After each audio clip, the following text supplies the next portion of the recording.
Queridos, ¿cómo están? ¿Bien? Bueno. Eh, Me quedé pensando en esto que decía José, que en Semana Santa aparece como una conciencia renovada de pecado, ¿cierto? En Semana Santa hay como un despertar, una búsqueda, pero definitivamente sí, como que a medida que se pone a Dios más en el panorama, más conciencia cobramos de lo lejos que estamos de lo que Él pide de nosotros. ¿Sí o no? De hecho, creo que muchos de los que estamos acá llegamos, digamos así, uno llega a veces como con la cabeza agachada, como con vergüenza, culpa, y bueno, eso es una buena forma de llegar al Señor para arrepentirnos de corazón.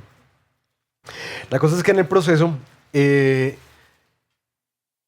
uno empieza a creer en algún momento que su transformación es la mezcla de una serie de botones espirituales que tú hundes y ¡puf! Mágicamente quedas listo. ¿Cierto? Como que si hago esto y hago aquello, o tengo estos hábitos, o voy a este grupo, es como que ya. Pero quienes llevamos años caminando con el Señor nos damos cuenta que la transformación no es tan fácil. O solamente es que es para mí. O sea, que soy muy duro de corazón. Es compleja, ¿no? La transformación es compleja.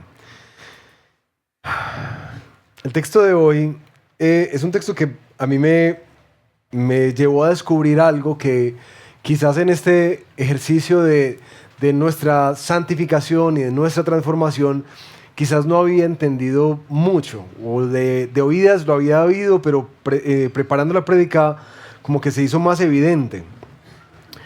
Y es el problema de amarnos tanto. Ese es el problema que encontré, el problema de amarnos tanto. Yo quisiera, bueno, ustedes conocen los 10 mandamientos, ¿cierto? La mayoría de ustedes. Ustedes saben que los 10 mandamientos están categorizados o subdivididos como en 5 y 5, bueno, 6 y 4, algunos dicen que hay otro tipo de división. Pero básicamente la división se centra en mandamientos que tienen que ver con Dios y los mandamientos que tienen que ver con el otro, ¿cierto? Con la otra persona.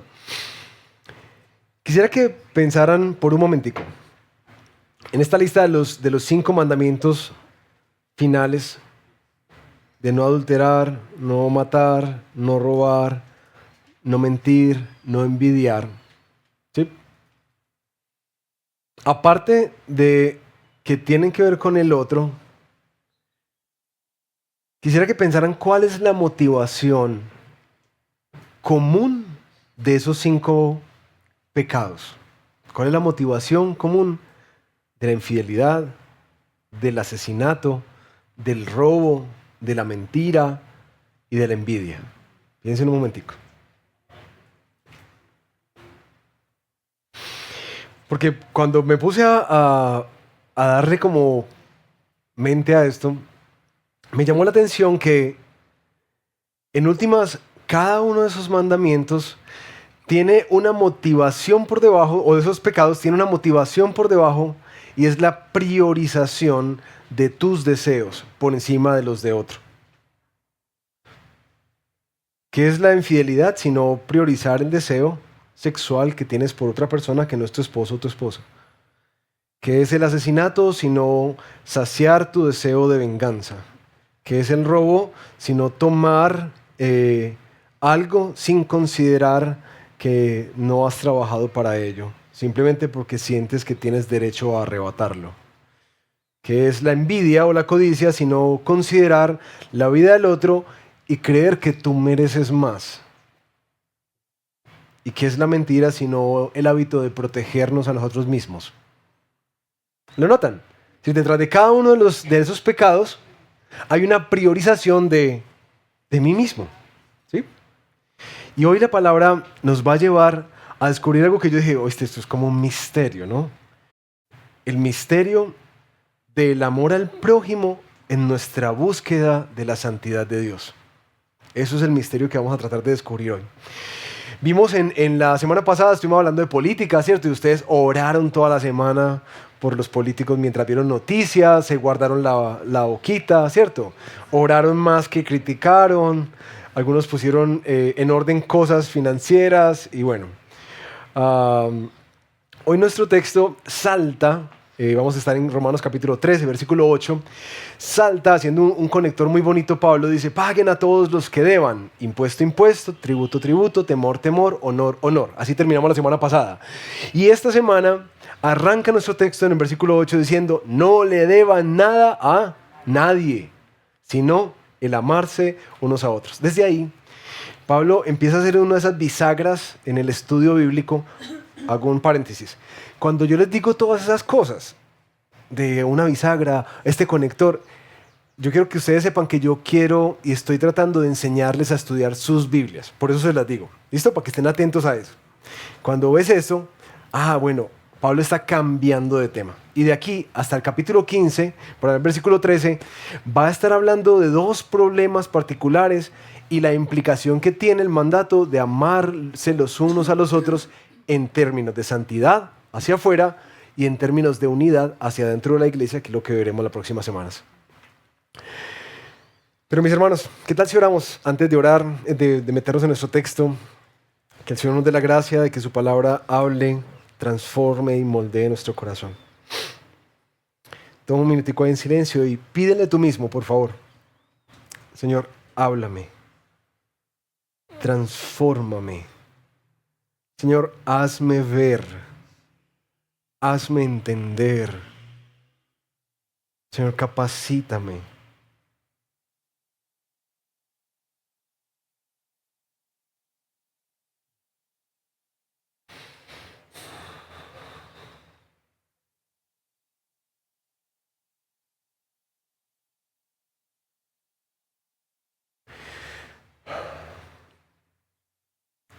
Creo, Padre, que una de las cosas con la que las Escrituras es clara es nuestra ceguera a nuestro propio pecado. Vemos astillas, pero no vigas. Y cuando hablamos del amor o la priorización de nosotros mismos, creo que esa es una de esas enormes vigas que no alcanzamos a ver, sino es porque otros nos ayudan a verla. Todos nosotros anhelamos, Señor, vivir una vida para ti. Por eso estamos acá. Y yo quiero pedirte, por favor, que tu palabra nos ilustre, nos enseñe hoy a discernir particularmente esa área de nuestra transformación que tiene que ver con el enfoque que tenemos tan marcado a priorizarnos por encima de los demás. Ayúdanos a entender el llamado que tú nos hiciste para todos los que llevamos años caminando con Jesús y aquellos que están dando sus primeros pasos porque quieren conocer más quién es este Dios. Que tú a todos los que llamas, todos los que quieren seguirte, nos dices, niégate a ti mismo, toma tu cruz y sígueme. Ayúdanos a entender ese misterio de la importancia de morir para vivir para ti y para vivir para otros. En el nombre de Jesús. Amén. El problema de amarnos tanto. Romanos 13 nos va a llevar a ver un llamado a amar, un llamado a despertar y un llamado a actuar. Y vamos a leerlo progresivamente para que escurramos el texto y veamos qué es lo que Pablo quiere enseñarnos. Versículo 8. Un llamado a amar. No deban nada a nadie, sino el amarse los unos a los otros. Porque el que ama a su prójimo ha cumplido la ley. Porque esto, no cometerás adulterio, no matarás, no hurtarás, no codiciarás. Y cualquier otro mandamiento en estas palabras se resumen: amarás a tu prójimo como a ti mismo. El amor no hace mal al prójimo. Por tanto, el amor es el cumplimiento de la ley. El primer llamado que Pablo hace es, mis queridos, amen a su prójimo. Que ninguno deba nada a nadie, sino la deuda del amor. Bueno, de entrada es curioso ese término, ¿no? Una deuda, ¿cierto? No deban nada a nadie. Que por cierto, vale la pena recordar lo que nos decía la semana pasada Pablo, que nosotros debemos estar en paz con todas las personas, no deberle nada a nadie, no solamente en términos económicos, eso sería otra predicación de finanzas saludables, sino que al que tienes que darle honor, en el lugar en el que Dios lo ha puesto, honrarlo, pagar a cada uno lo que Dios te pide que le des, pero adicionalmente entra una deuda natural. Pablo, ustedes están endeudados. No le deban nada a nadie, sino solamente, ¿cuál deuda se permite? La de amarnos los unos a los otros.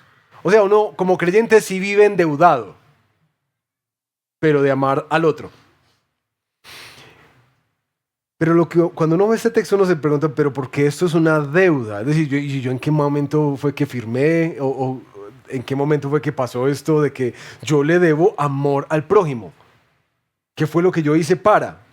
Ahora, Pablo está arrancando con un argumento precioso que nos ayuda a identificar que cuando nosotros nos acercamos al Señor Jesús con nuestros pecados y nos arrepentimos de todo corazón delante de Él, Él nos otorgó un perdón completamente gratuito. Y ese perdón, aunque fue completamente gratuito, fue completamente costoso, porque costó su vida. Pero ese perdón, en últimas, trae unas implicaciones a nuestra vida que Pablo está diciendo aquí. Eso se convierte en una deuda. ¿Una deuda con quién? No solo con el Señor, sino con nuestro prójimo. ¿Ustedes recuerdan el pasaje del rey y los dos deudores? Que va y dice, por favor, perdóneme, no sé qué. Y le dice, bueno, hágale. Te voy a extender la misericordia. Y este que es perdonado sale por allá y ve a uno que le dio unas moneditas y lo apercolla y le dice, usted me va a pagar, y lo mete en la cárcel. ¿Qué le dice el rey? ¿No debiste haber hecho misericordia como yo hice misericordia contigo? ¿Entienden el elemento de la deuda?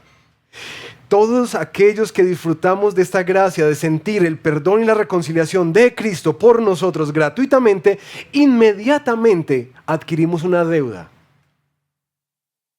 Y no es una deuda que dice, entonces tengo que pagarle a Dios su perdón, como muchas personas a veces viven. No, Él no nos está cobrando su perdón. Su perdón es completamente gratuito, de principio hasta fin.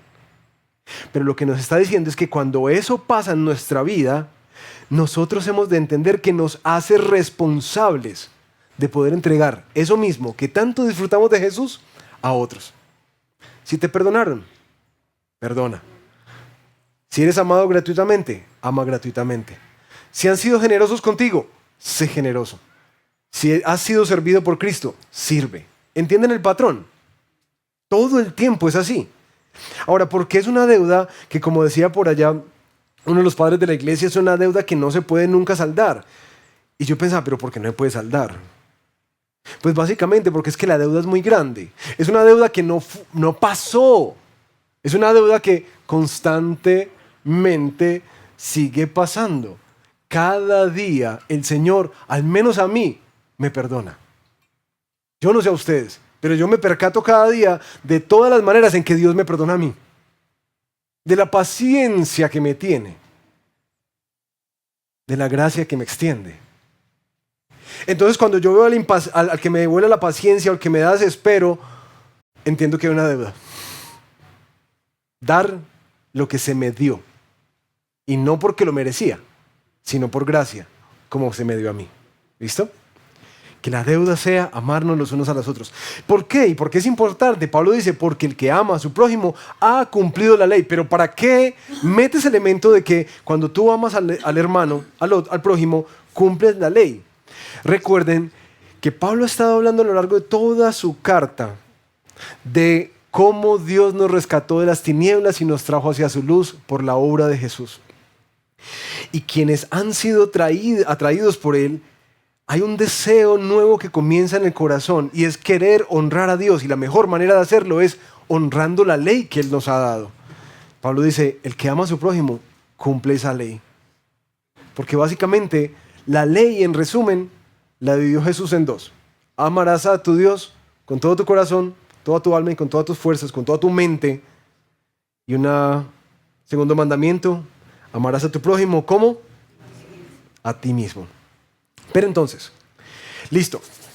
Entonces ya sé que de alguna manera yo tengo una responsabilidad con mi Señor y con los demás de poder entregar lo que gratuitamente he recibido.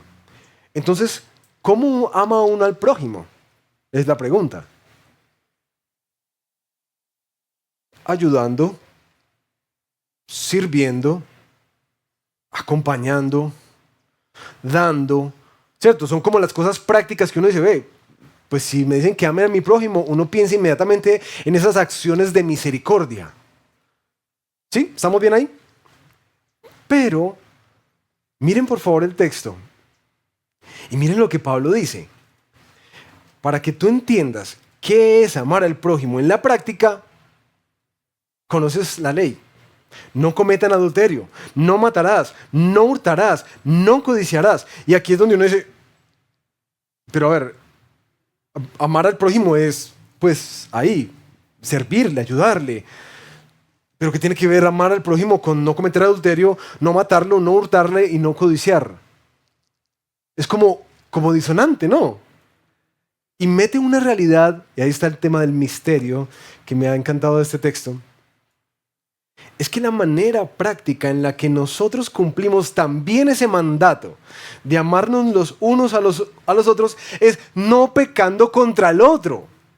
Eso es una forma práctica de amarlo. ¿Han pensado en eso? Una forma práctica de amar al otro es considerar cómo mis acciones lo dañan, lo usan, lo ultrajan y no lo bendicen ni lo construyen. Por ejemplo, citando estos 4 mandamientos, cuando tú adulteras, dejándote guiar por tus deseos, no solo te vas con alguien que no es tu esposo o que es tu esposa o te metes en una relación ilícita, sino que le estás robando a alguien, su esposo, su esposa, y dañas una familia. Cuando tú, guiado por tus deseos de venganza, matas a alguien o, como decía Jesús, lo criticas solamente, tú estás yendo en detrimento de la vida de esa persona y aún si llegaras a matarlo, traes duelo sobre la familia alrededor. Cuando tú robas, no solamente priorizas el deseo de satisfacer lo que tú quieres cuando lo quieres, sino que vas en detrimento de aquel que sudó para poder tener eso que tú ligeramente estás tomando. Cuando tú codicias o envidias, no solamente estás viviendo con un ideal de lo que tú mereces y de lo que los otros no merecen, sino que al codiciar empiezas a tratar de una forma despectiva a esa persona que le tienes el mal de ojo. O si no, te comportas de manera hipócrita con ella, cuando en realidad en tu corazón estás lleno de celos y envidias. Tremendo, ¿no? Todos nuestros pecados, en últimas, no son solamente pecados verticales, sino que son pecados horizontales. Y yo creo, mis hermanos, que en ese principio nosotros hemos fallado en nuestro arrepentimiento. Nosotros le pedimos perdón a Dios ay Señor, perdón porque tomé estas horas de más. Señor, perdón porque estaba mirando con lujuria a tal persona. Señor, perdón Pero es rara, muy rara, la vez que siquiera consideramos cómo nuestro pecado vertical afecta horizontalmente. No. ¿Ustedes se han descubierto orando de esa manera? Señor, perdón porque en últimas, en esta forma en que mi corazón se está dejando corroer por la envidia porque el otro cambió de carro, porque la otra está muy bonita, porque en última, Señor, no solamente es que es oscuro delante de ti yo tener estos deseos y pensamientos, sino que no lo estoy amando. Lo estoy criticando, lo estoy juzgando y en lugar de poderlo ver como un objeto del amor que tú me pides que entregue, yo lo estoy viendo como una competencia. ¿Notan eso? Nosotros no pedimos perdón por cómo lastimamos a la gente. Pedimos perdón porque metimos la pata. Es muy interesante cómo esta perspectiva, en últimas, nos invita a empezar a investigar. Uy, claro, quizás yo me arrepentí de esto, pero no he sido consciente cómo esas actitudes, acciones, errores del pasado afectaron a las personas que quizás utilicé, ultrajé, dañé. ¿Sí? Para que no seamos como alguien que alguna vez escuché decir, no, es que yo soy una nueva persona en Cristo y ya Cristo me perdonó todo mi pasado. Y dice, sí, pero en tu pasado dañaste mucha gente. Y esas personas están aquí alrededor tuyo llorando, tratando de ser restituidas por el daño que hiciste. ¿Me entienden el punto? Ahora, ¿cuál es la propuesta?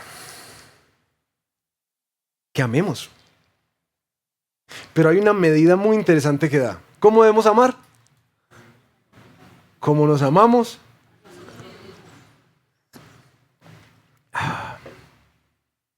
Ahora,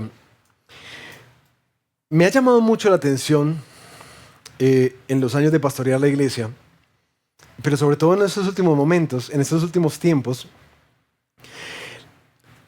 cómo nosotros hemos venido absorbiendo una tendencia cultural acerca del protagonismo de uno mismo en la vida. Creo que todos estaremos de acuerdo en que esta cultura nos invita mucho a amarnos a nosotros mismos, ¿cierto que sí? Desde la dieta, ¿cierto? Cuídate, desde los ejercicios, desde la salud mental, es decir, por todas partes se nos anima una y otra vez a amarnos a nosotros mismos. Lo que me ha llamado la atención es que muchas veces en el contexto cristiano esto se interpreta como un mandamiento. Es decir, como que el Señor está invitando y exhortando a amarse a uno mismo, porque, como lo escuchamos en nuestra cultura, tú tienes que perdonarte a ti mismo. Primero tienes que perdonarte a ti mismo. Y yo entiendo, yo he estado en muchos procesos de consejería, de terapia, de psicología, me faltan algunos más, pero ahí vamos. Y entiendo el principio de perdonarme a mí mismo, es decir, como algo que yo siento que fue muy gravoso, horrible, eso no tiene ni perdón de Dios. Pero me he percatado cómo esto es una distorsión de cuál es la voz de autoridad en nuestra vida. ¿Por qué? Porque me he topado en varias consejerías con esta idea de, es que yo sé que Cristo me perdona, pero yo no puedo perdonarme. Ok. O sea, lo que tú estás diciendo es que el perdón del creador del universo, quien entregó su vida a tu favor para cubrir todos tus pecados, no es suficiente para perdonar tu pecado. Porque lo más importante que tú necesitas es poder llegar a la conciliación de tu propio perdón, porque el de Cristo no te sirve. Es decir, las faltas que has tenido son tan graves que ni Dios mismo puede perdonarlas. ¿Notan el principio de cómo se troca la voz de autoridad? Tiene más peso mi propia voz que la voz de Dios. Tiene más peso mi propia voz y lo que yo piense de mí mismo que la cruz de Cristo. Y mis hermanos, eso es regado por la iglesia, por todas partes. Ahora, yo entiendo el principio que uno necesita esa conciliación, pero ¿sabes cuándo llega esa conciliación? Cuando recibes un perdón mayor.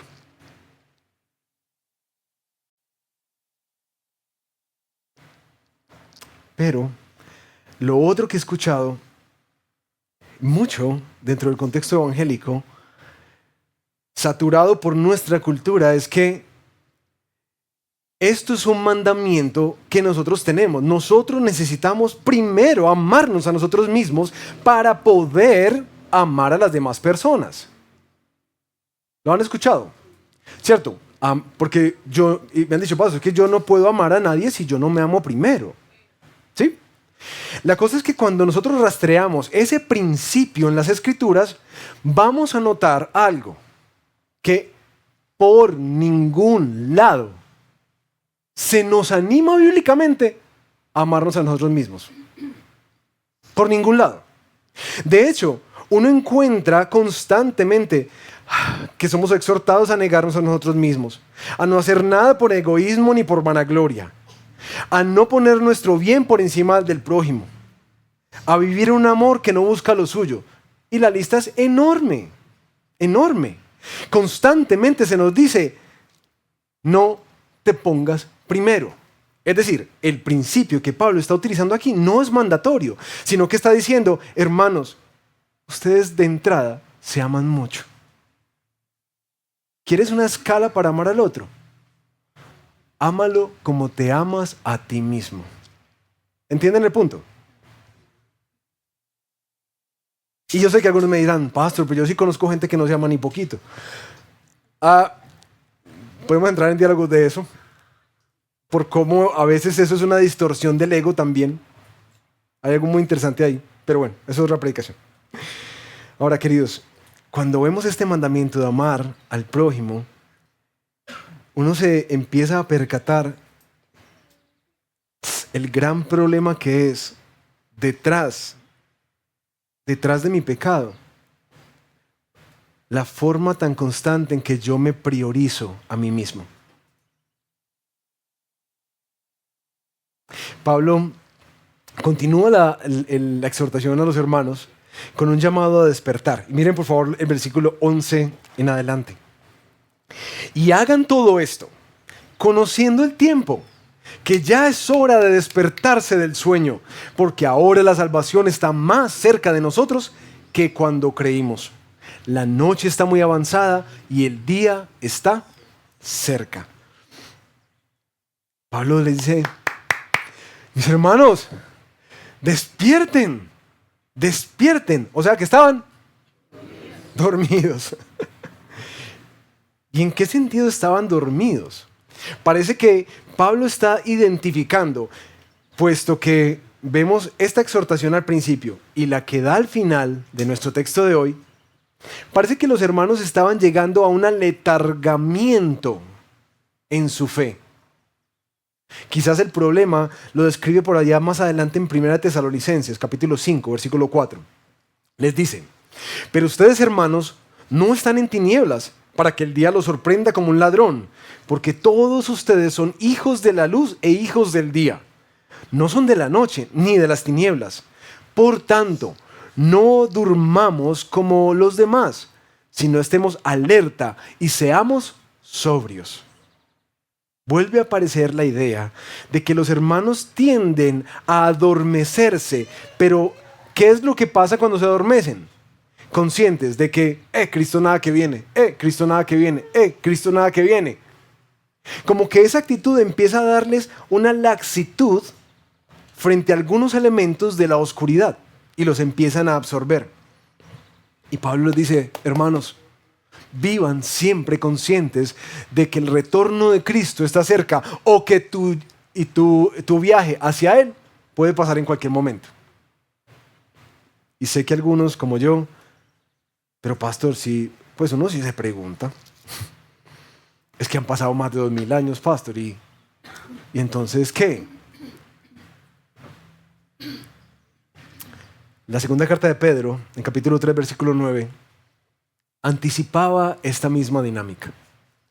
El Señor no se tarda en cumplir su promesa, según algunos entienden la tardanza, sino que miren qué es lo que pasa. El Señor es paciente para con ustedes, no queriendo que nadie perezca, sino que todos vengan al arrepentimiento. Entonces, lo que Pedro está explicando es que lo que nosotros culturalmente, así como ellos en su tiempo llamábamos tardanza, es en realidad la paciencia de Dios. Y el hecho de que Cristo no haya venido todavía no hace que el llamado sea más urgente, lo hace más misericordioso porque está aguardando a que tantas personas como se pueda vengan a la salvación. Pero los hermanos estaban considerando, como que ven, no, nada que pasa. Entonces estaban empezando a bajar la guardia. Ahora noten que esta exhortación, cuidado, manténganse despiertos, vigilando, no es solamente una exhortación de Pablo. ¿Ustedes recuerdan todas las parábolas que Jesús citó acerca de estar listos, preparados porque el Señor venía como un ladrón en la noche. El mismo principio, estén alertas, despiertos.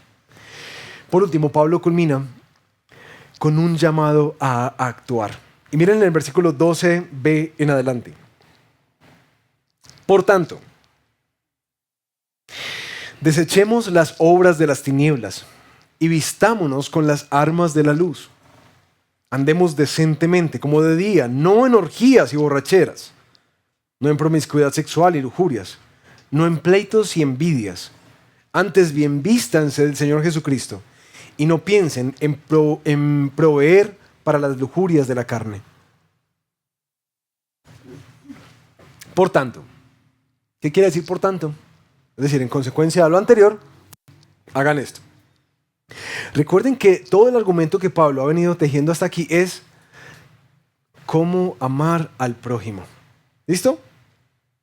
Así que Pablo les va a decir, en este ánimo de amar al prójimo, la forma en que deben hacerlo apropiadamente es haciendo esto. No en orgías ni borracheras, promiscuidad sexual y lujurias, pleitos y envidias. ¿Ustedes recuerdan a quién se le está dirigiendo la carta de los romanos? ¿A quién? A cristianos.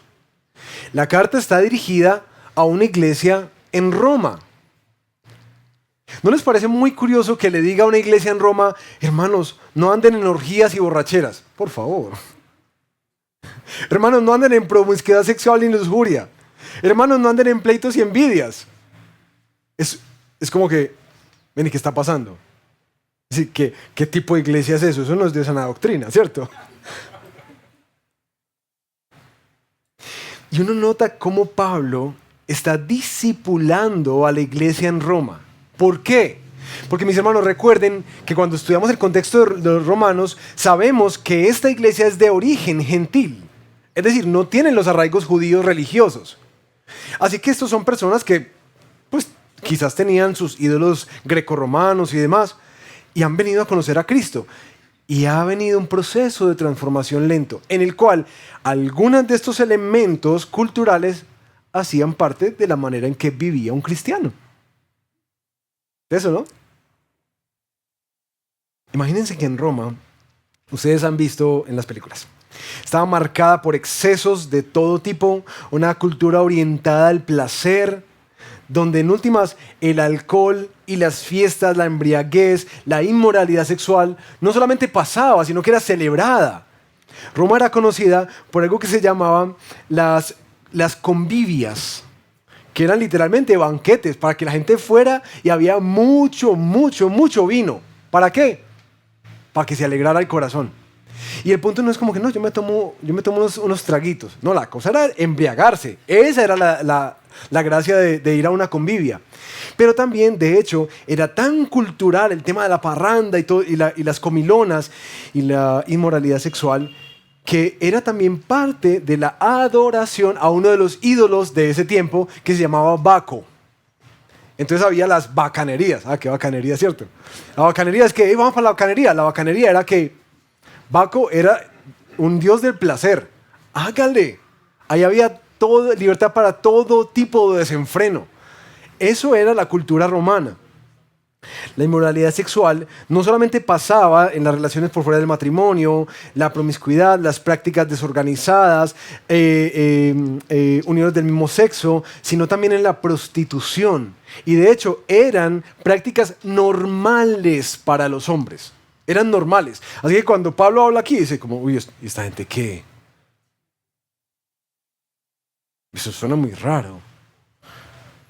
Y cuando habla de las contiendas envidias, recuerden que parte de lo que hemos entendido de la cultura romana era que era una cultura obsesionada con el honor, con el respeto. Así que la competencia y la comparación eran pan de cada día. Ahí es donde uno dice, siquiera que eso es Roma, porque Medellín es muy distinto, ¿cierto?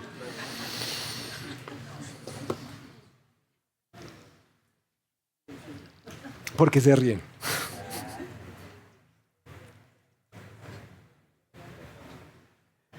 Pablo está discipulando una iglesia que vive en un contexto muy hostil. muy complejo. Esa ha sido la vida como ellos la conocen. Así se vive.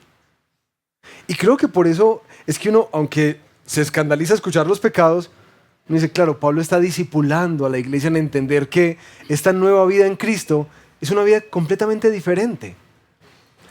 Pero recuerden, Pablo está diciendo, amen al otro como se aman ustedes mismos, porque hay en últimas, un gran problema en el fondo, y es la priorización de ti mismo.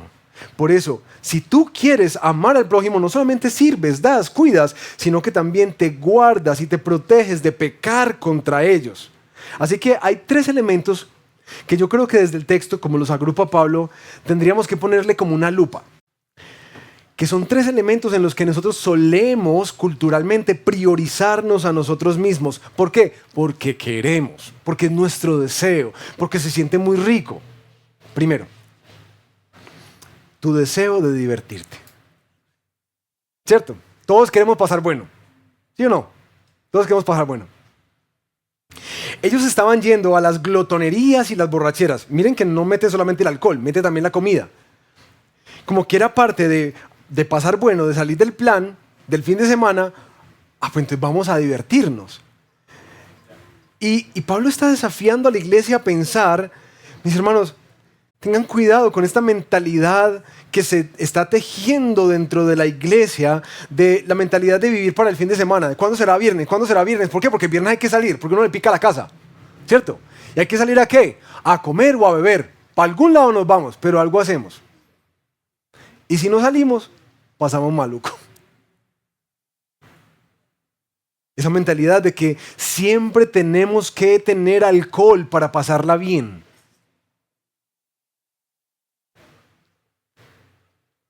Esa búsqueda como de la rumba y de la fiesta y del desorden, de comer en excesos, de consumir sin tener un dominio propio.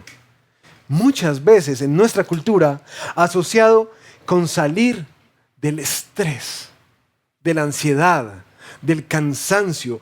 Vámonos, vámonos. Hay unos estudios por ahí que me llaman mucho la atención de cómo el viernes es uno de los días en donde estadísticamente los hombres pecan más se embriagan y más son inmorales sexualmente. Porque se da la cultura de, me lo merezco. Ya trabajé toda la semana, ya sudé, y ahora sí, viernes, vaya el caspete, todo está lleno. ¿Por qué? Y como nosotros no nos aguantamos para el viernes, entonces ya les llamamos juernes, ¿cierto? Desde el juernes arranca todo. Eso, deseo de divertirte.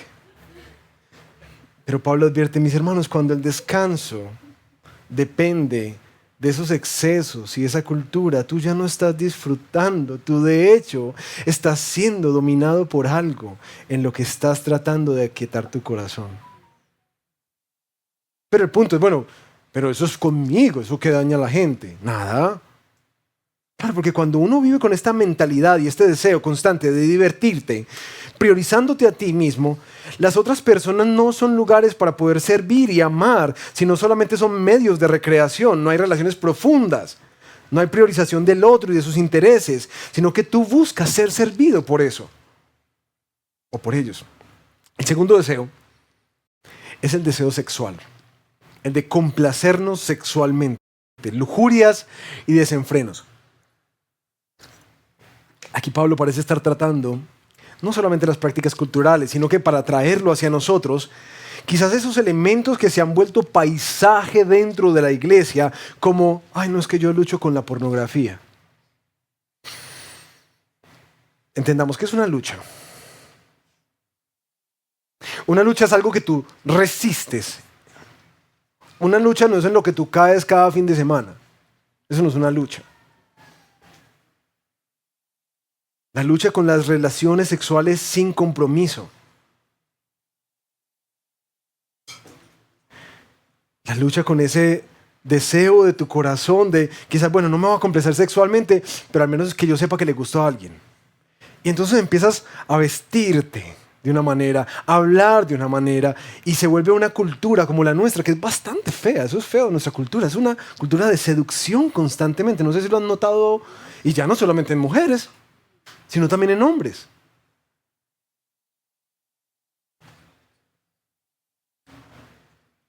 Pero ¿cómo es que eso se convierte en un pecado contra el otro? Pues básicamente porque otra vez el principio aparece. Por tu deseo de complacerte sexualmente, tú usas a las personas y luego las descartas. Y han visto cómo se da una y otra vez ese ciclo destructivo de personas que en últimas, tú hablas con ellos, pero venidos, porque estás cada fin de semana con una mujer distinta. Y indagas, y a él también se lo hicieron. La misma cosa pasó. Y perpetuamos el mismo daño una y otra vez, volviendo solamente el sexo como algo casual. Pero muchas veces, aún en lo que se cree, no, esto no daña a nadie porque yo no me estoy metiendo con ninguna persona, yo solamente estoy consumiendo pornografía. Por favor, investiga el tamaño de esa industria. Y adivina cómo se paga. Con cada clic. Con cada vista. Aún si es en un carrusel. Así se paga. Entonces cuando se cede a eso, estoy literalmente financiando ese negocio. Entonces no hay forma de que salgamos en limpio. No, eso no daña a nadie. No, sí lo daña. Y mucho. El tercer deseo. El deseo de la exaltación, las contiendas y las envidias. Esa comparación constante, mis hermanos, como oraba ahorita José, cosas en las que uno no puede alegrarse con que el otro le vaya bien. Porque yo siento que a mí me deberían haber dado ese ascenso. Porque yo siento que yo debería haber tenido ese carro. Porque yo siento que yo me merezco una esposa como esa. Una comparación que no nos deja disfrutar la bendición del Señor para otros y todo el tiempo nos hace quejarnos y reclamarle al Señor. Y como el otro se convierte en mi competencia, entonces yo no lo puedo amar. Solo puedo fingir. En últimas, todos nuestros pecados no solo son verticales, sino profundamente horizontales. Y quiero hacer una anotación, mis queridos. Yo no quisiera dejar la idea de que entonces quien se convierte a Cristo y quien viene a ser un seguidor de Jesús ya no puede disfrutar de la vida nocturna de Medellín. ¿Cierto? Porque ustedes saben que esto es un destino turístico por muchas buenas cosas y por muy malas cosas también. Y quisiera hacerles una claridad, que quizás vamos a hablar un poco más en las próximas semanas acerca de la libertad de conciencia. Como que, bueno, ¿qué tanto puedo o no puedo hacer? Porque no hay una listica de, entonces, te puedes hacer esto, y no puedes hacer esto y esto. Las Escrituras nos ponen más la propuesta de cómo vivir una vida en el temor del Señor, con una conciencia tranquila delante de Él, más de un chulito de mandamientos. ¿Cómo tengo una conciencia tranquila delante de Él? Les voy a poner un ejemplo.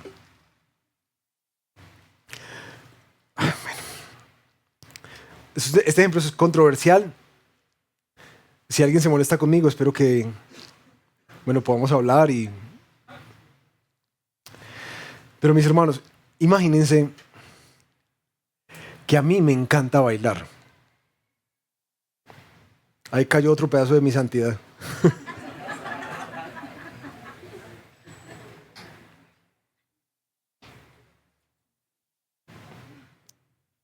Yo creo que es algo de nuestra cultura.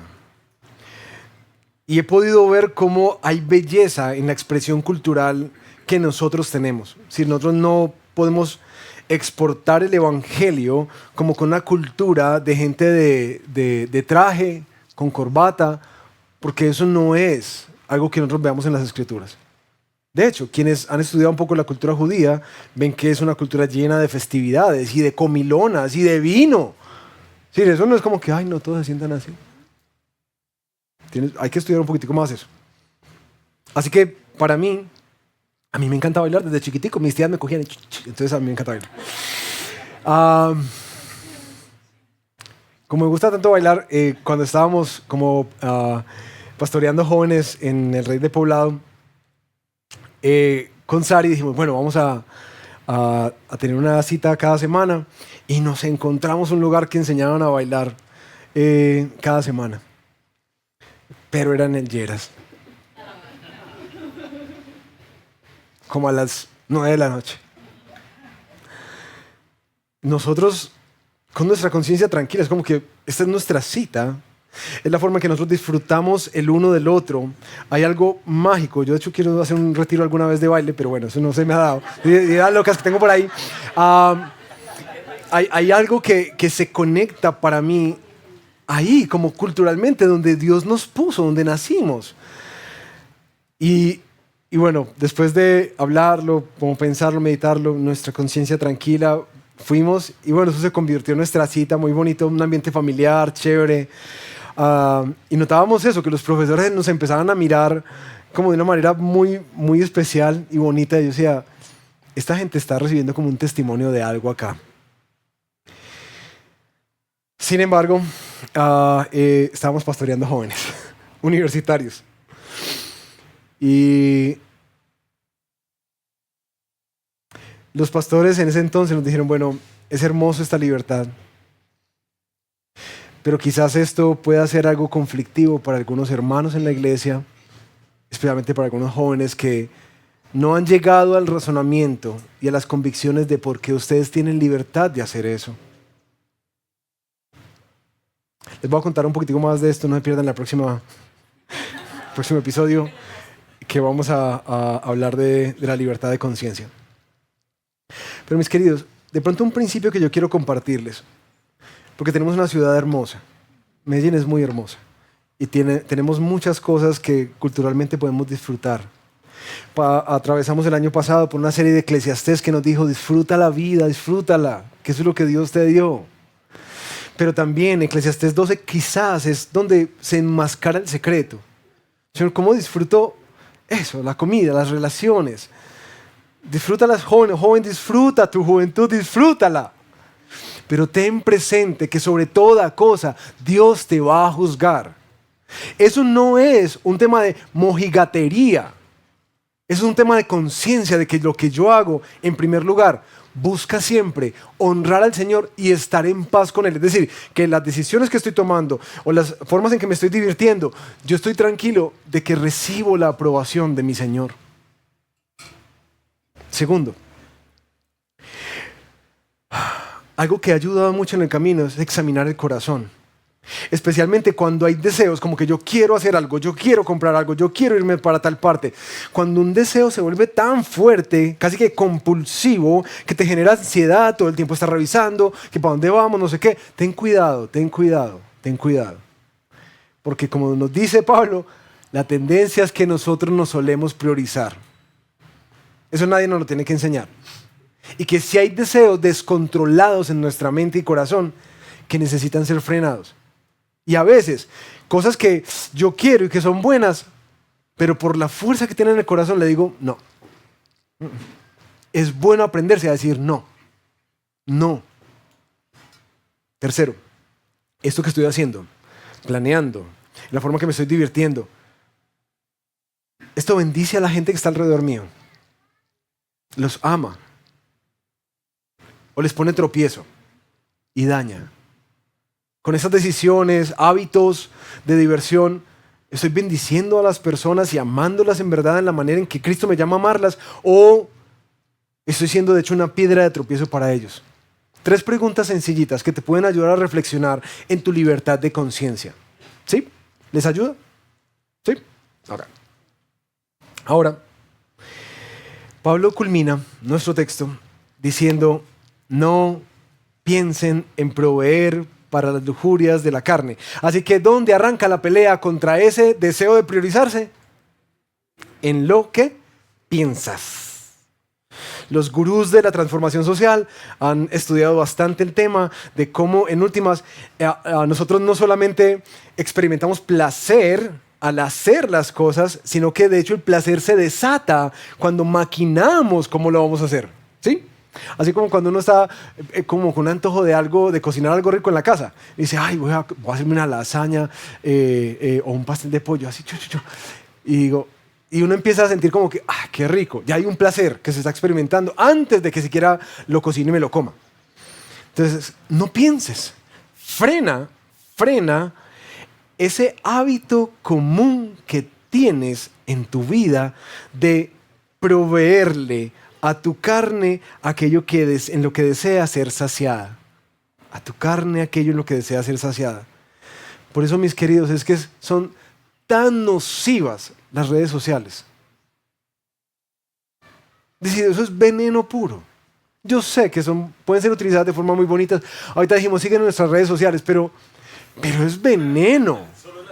¿Cierto? Solamente las nuestras. De resto no le sigan a nadie más. Eso es nocivo. ¿Por qué? Sí o no, que las redes sociales nos leen muy bien. El algoritmo nos ha entendido muy bien. De tal manera que, ¿cuál es el trabajo del algoritmo? Proveerte de eso que sabe que de pronto tú buscaste, o que la gente de tu edad está buscando, o de la gente de tu profesión está buscando, porque te conoce. Así que te provee constantemente, de tal manera que cada vez que uno le hace así, uno siente que le falta más y que merece más. Exactamente.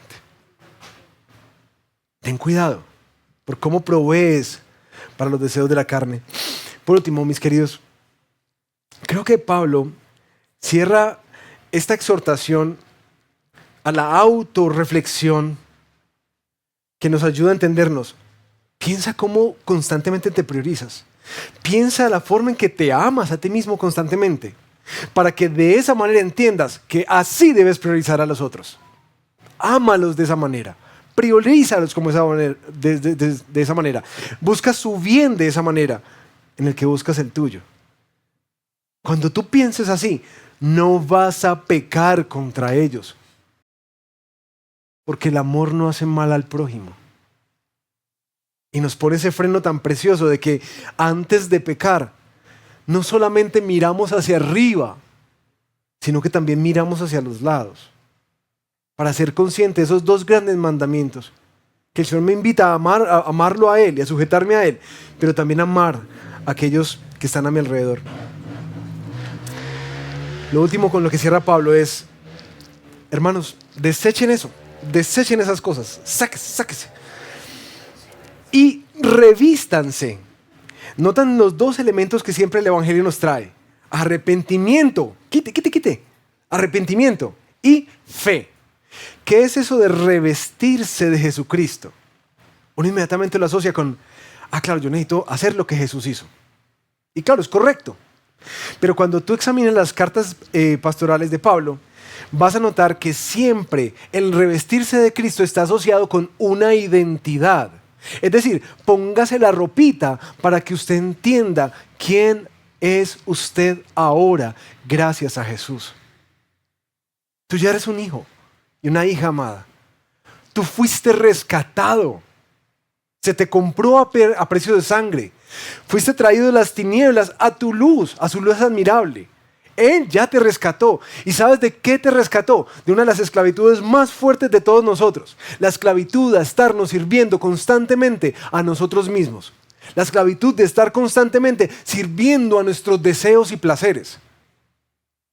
La esclavitud a ponernos siempre por encima de todos y de todo. De eso nos rescató.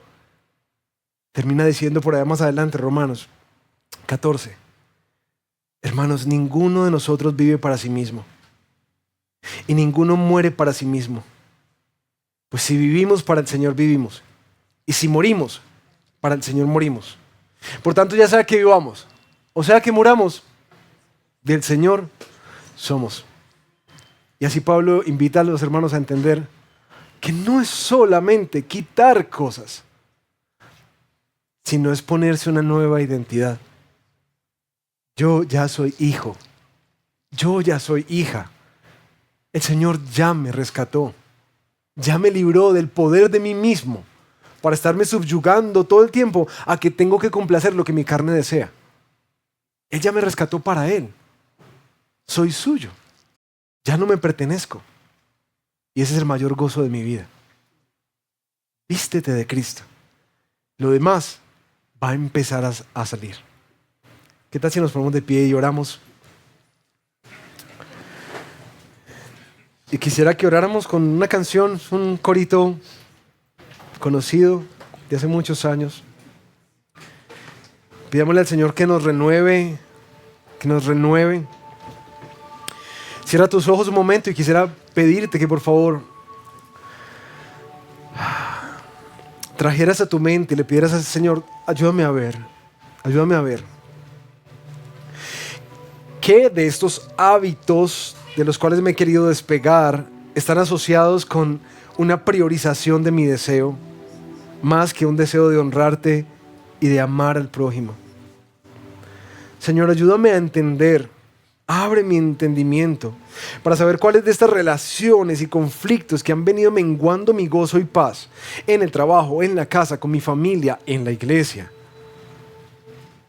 están asociados con una priorización del yo. Señor, abre mis ojos para poder ver cuál es el lugar que estoy tomando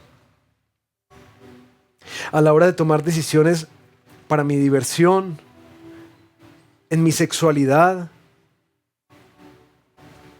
y aún en mis relaciones.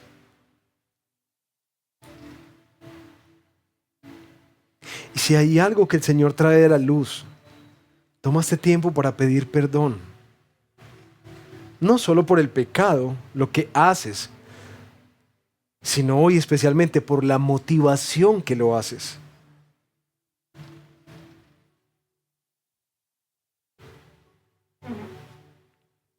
Pero también si el Espíritu ha traído una convicción y te ha puesto a pensar en personas que quizás has estado usando, personas que has herido en el camino, personas que has dañado, personas a las que les has sido tropiezo, quisiera animarte también a que pongas eso delante del Señor como una agenda. Señor, ayúdame también a considerar cómo traer restauración,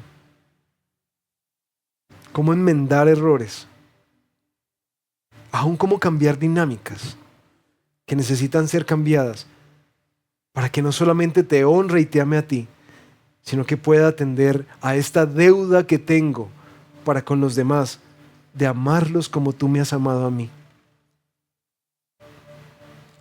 Espíritu Santo de Dios, por favor, háblanos. La palabra se expone y nos expone a nosotros, pero tú eres el que trae convicciones de en dónde particularmente es que nos estás invitando a poner una mirada renovada sobre cosas que nos estás invitando a cambiar. Especialmente oro por aquellos que están comenzando a acercarse a ti.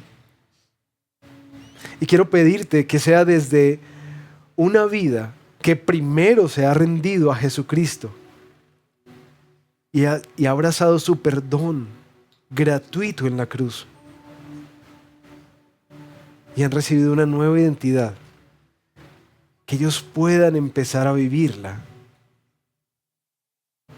Por favor, ayúdanos a entender que tú ya nos liberaste.